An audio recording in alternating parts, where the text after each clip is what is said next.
Hello and welcome to SPMIS Academy. Today we'll analyze important newspaper articles of 28th February 2023. Please note you can download the PDF version of today's newspaper analysis by clicking the link given in the comment section. This is the list of the topics that we will be covering from today's newspaper. And the first article is about first foreign university in India.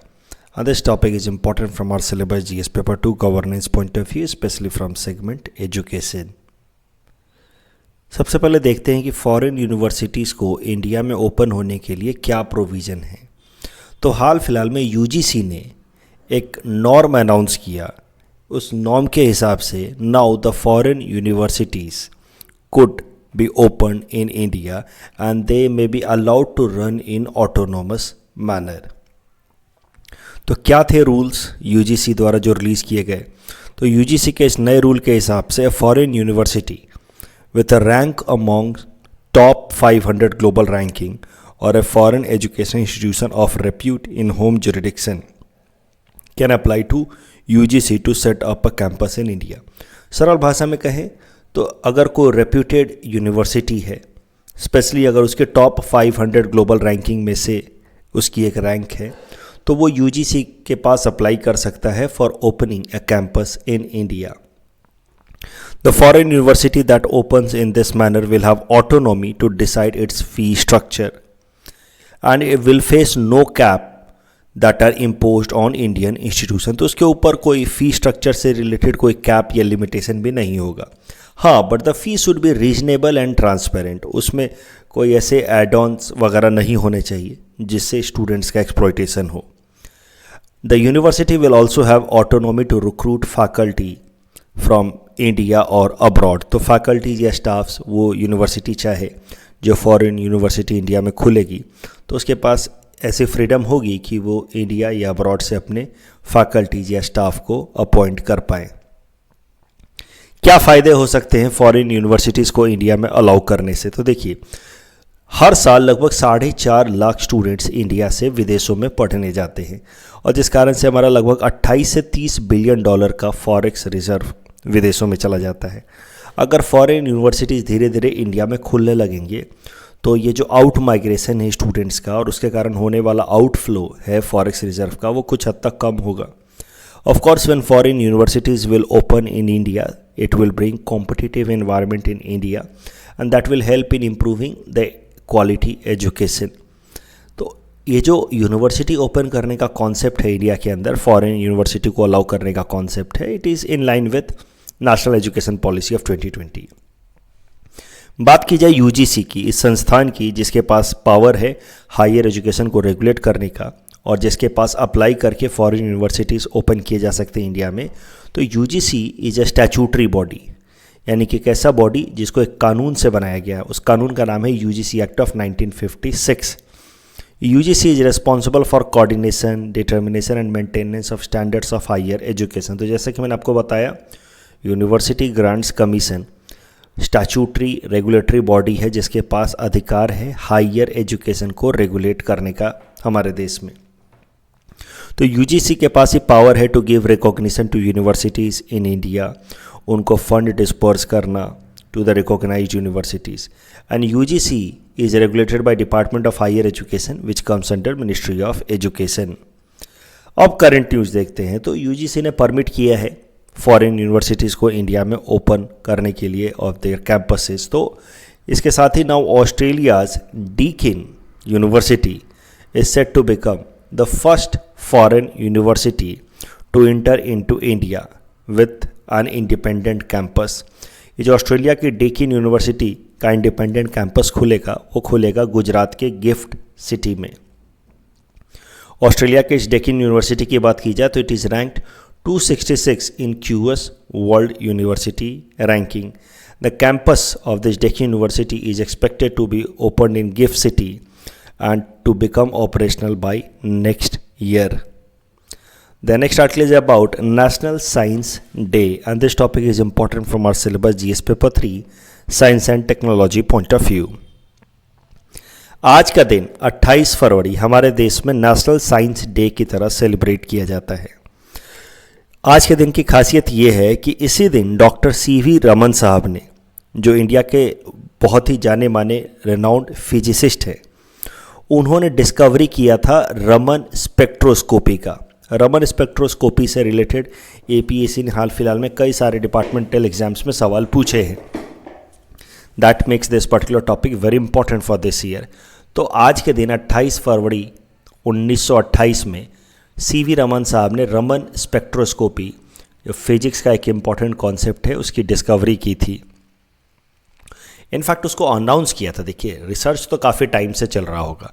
28 फरवरी 1928 को उन्होंने Raman spectroscopy नाम के concept को announce किया और बाद में भारत सरकार ने 1986 में जाकर के इस दिन को आगे हमेशा के लिए याद रखा जाए, इसके लिए इस दिन को नेशनल साइंस डे की तरह अनाउंस कर दिया 1986 में।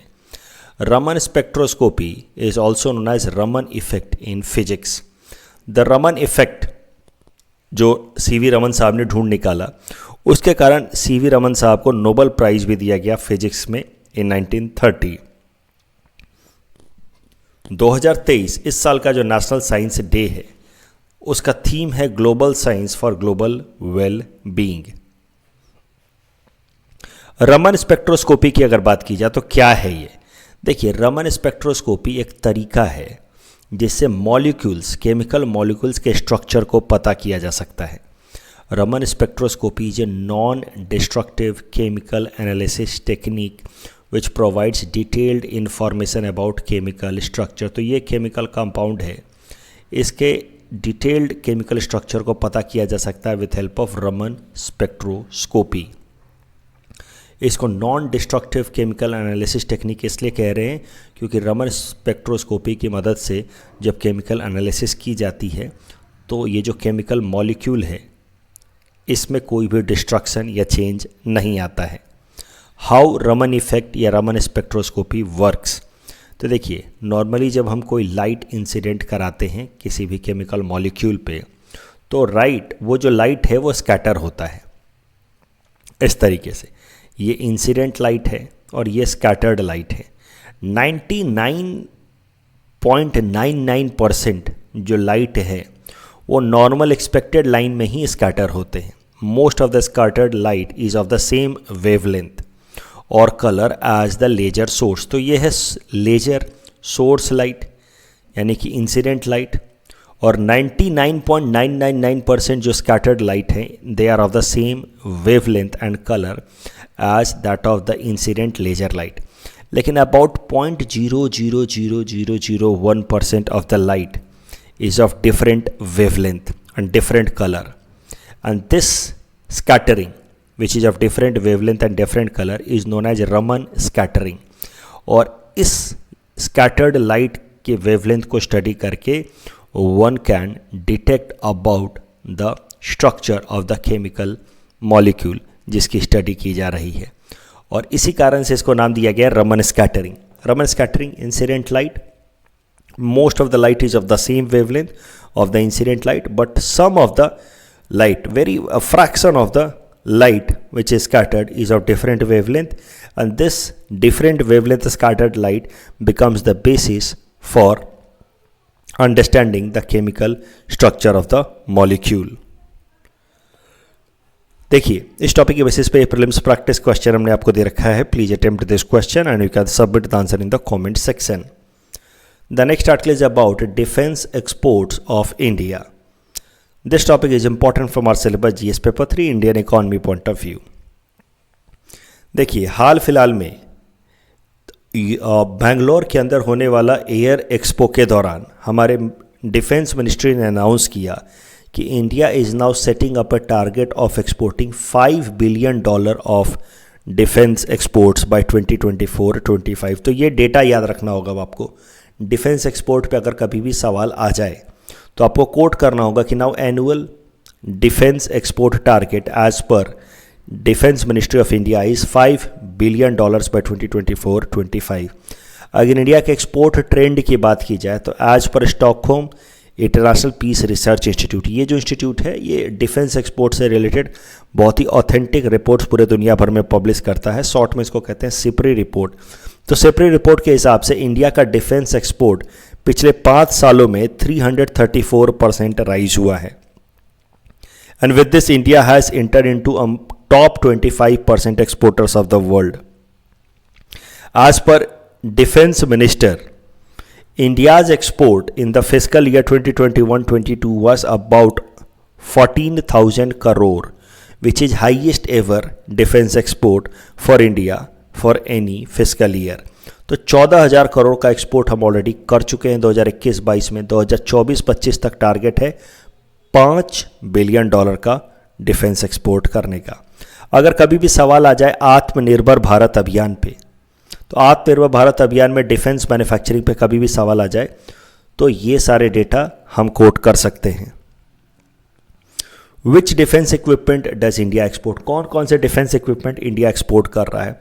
तो ज़्यादातर जो डिफेंस इक्विपमेंट जो हम एक्सपोर्ट करते हैं वो होते हैं personal protective items for armed personnels, patrolling vessels या हेलीकॉप्टर्स, ये सब तो बेसिक डिफेंस एक्सपोर्ट्स हैं। लेकिन कुछ हाई वैल्यू डिफेंस एक्सपोर्ट्स जो इंडिया ने किए हैं हाल फिलहाल में, उसमें से है LCA लाइट कॉम्बैट एयरक्राफ्ट तेजस, इंडिजिनस लाइट कॉम्बैट एयरक्राफ्ट तेजस हमने एक्सपोर्ट किया है अर्जेंटीना और इजिप्ट को, एक्सपोर्ट करने की बातचीत चल रही है।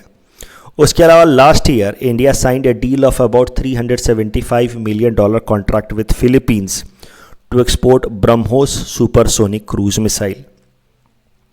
लास्ट ईयर हमने आर्मेनिया के साथ एक डील साइन किया to export DRDO developed Pinaka multi barrel rocket launcher. तो पिनाका रॉकेट लॉन्चर से 12 रॉकेट्स एक बार में लॉन्च किए जा सकते हैं, मल्टी बैरल रॉकेट लॉन्चर है। पिनाका रॉकेट लॉन्चर को हम आर्मेनिया को बेच रहे हैं, फिलीपींस को हमने ब्रह्मोस मिसाइल बेचा है। तेजस का डील हम साइन कर रहे हैं अर्जेंटीना या इजिप्ट के साथ। तो डिफेंस एक्सपोर्ट्स पे कभी भी सवाल आ जाए तो ये सब चीज़ें आप कोट कर सकते हैं, that will help you in fetching good marks. अगर बात की जाए इंडिया के टॉप एक्सपोर्ट डेस्टिनेशंस की, तो सबसे आगे नाम आता है म्यांमार का, followed by Sri Lanka and Armenia. क्या क्या स्टेप्स हाल फिलहाल में भारत सरकार ने लिए हैं डिफेंस एक्सपोर्ट्स को बूस्ट करने के लिए या डिफेंस प्रोडक्शन के फील्ड में सेल्फ रिलायंस को प्रमोट करने के लिए?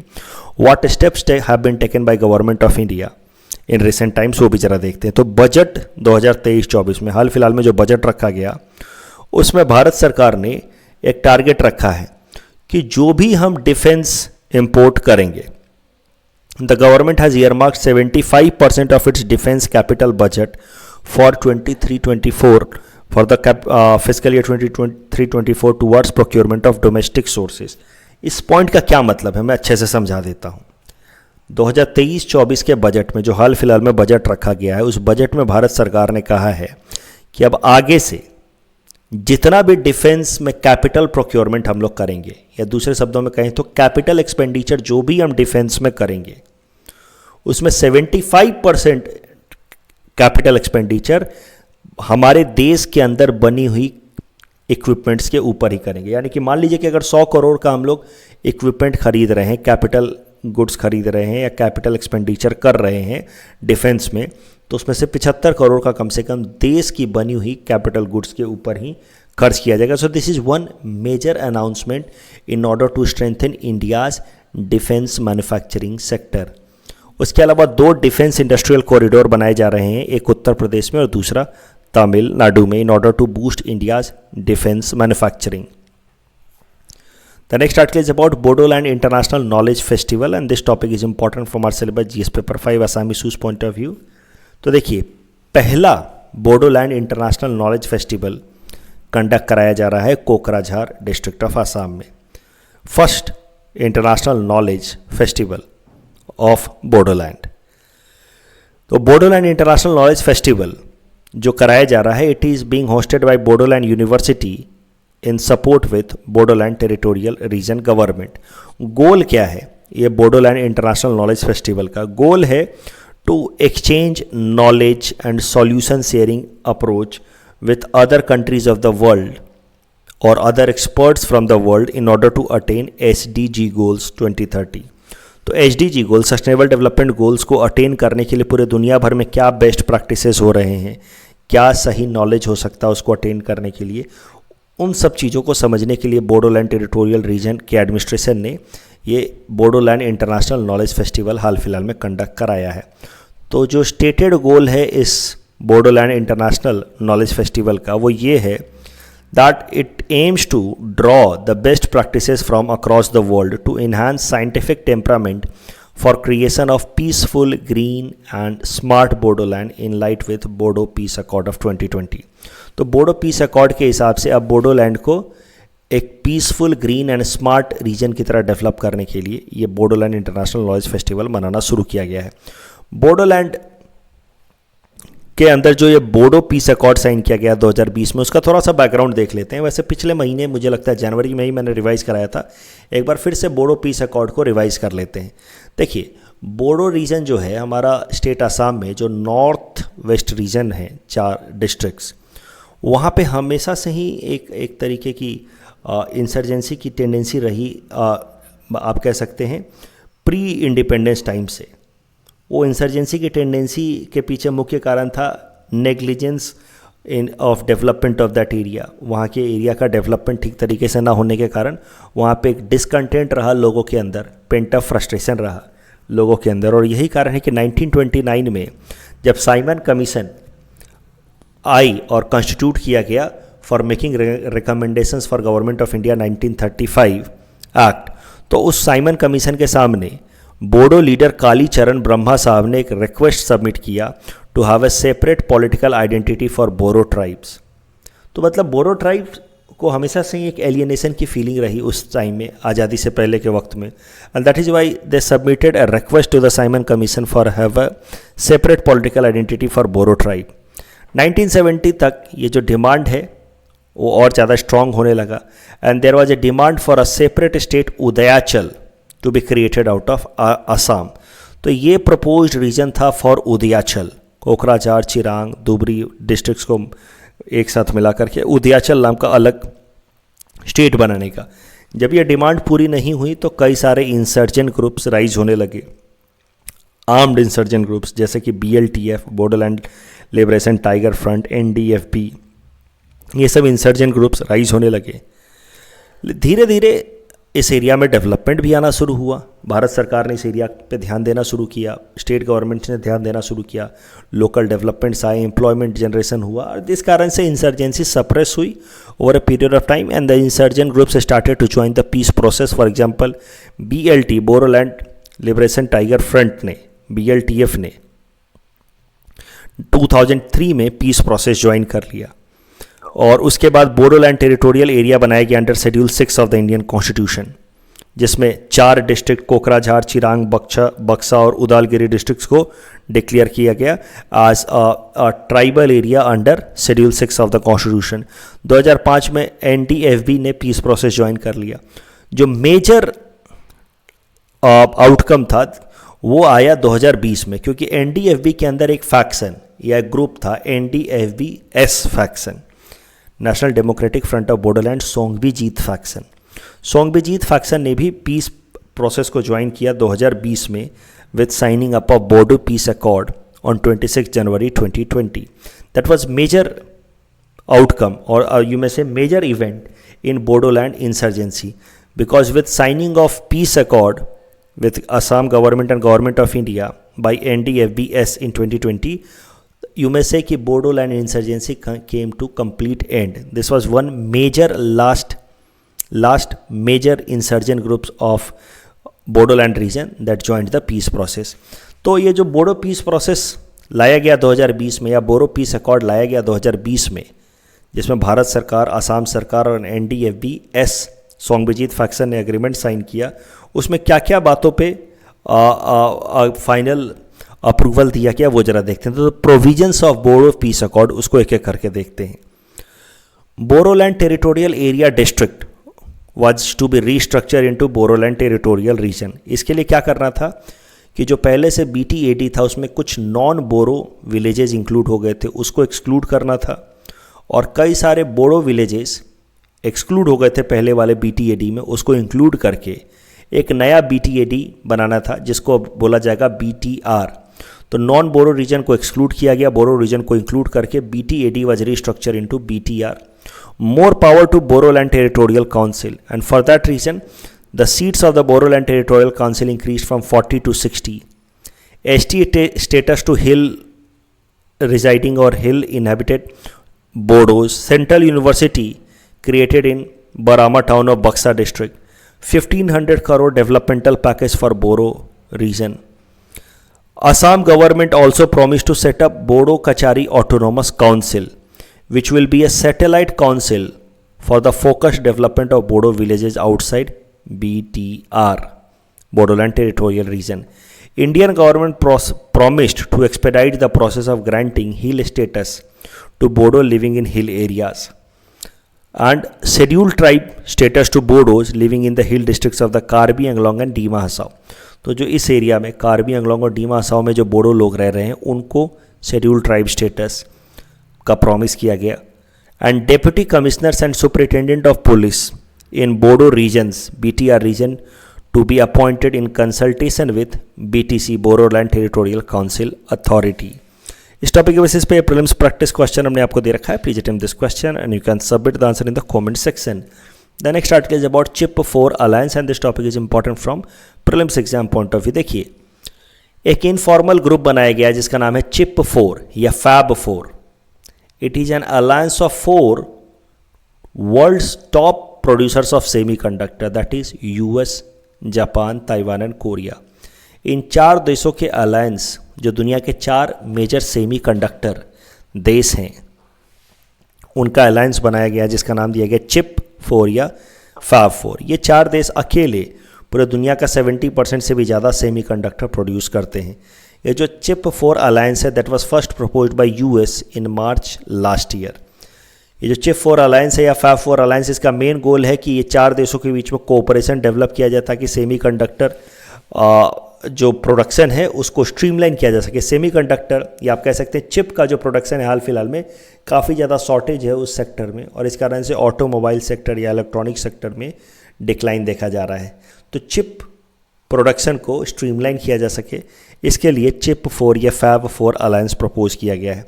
और भी कुछ गोल्स हैं. Diversify the manufacturing base of semiconductor production goal है FAB4 अलायंस का. And protect the intellectual property of the companies in the member countries, क्योंकि इंफॉर्मेशन या डेटा थेफ्ट के भी इशूज़ निकल कर के आ रहे हैं by the respective domestic countries जहां पे इन 4 देशों की कंपनियां चिप मैन्युफैक्चरिंग में लगी हैं. इस टॉपिक के बेसिस पे प्रीलिम्स प्रैक्टिस क्वेश्चन हमने आपको दे रखा है. Please attempt this question and you can submit the answer in the comment section. Karakattam dance को लेकर के प्रैक्टिस क्वेश्चन था. It is a folk dance performed at festival, conferences, road shows. Absolutely correct, but it belongs to Tamil Nadu and Kerala, not to Karnataka and Andhra Pradesh. So second statement is wrong. Second गलत होते ही correct answer आ जाता है option D. वैसे भी third statement correct है. Which are the following is influenced by ocean current. कल ही हमने देखा अटकामा एंड नाबी भी is influenced by ocean while Gobi is desert because of continental type of climate. So correct answer is 1 and 2 only. That's all from our side for today. Thanks for watching.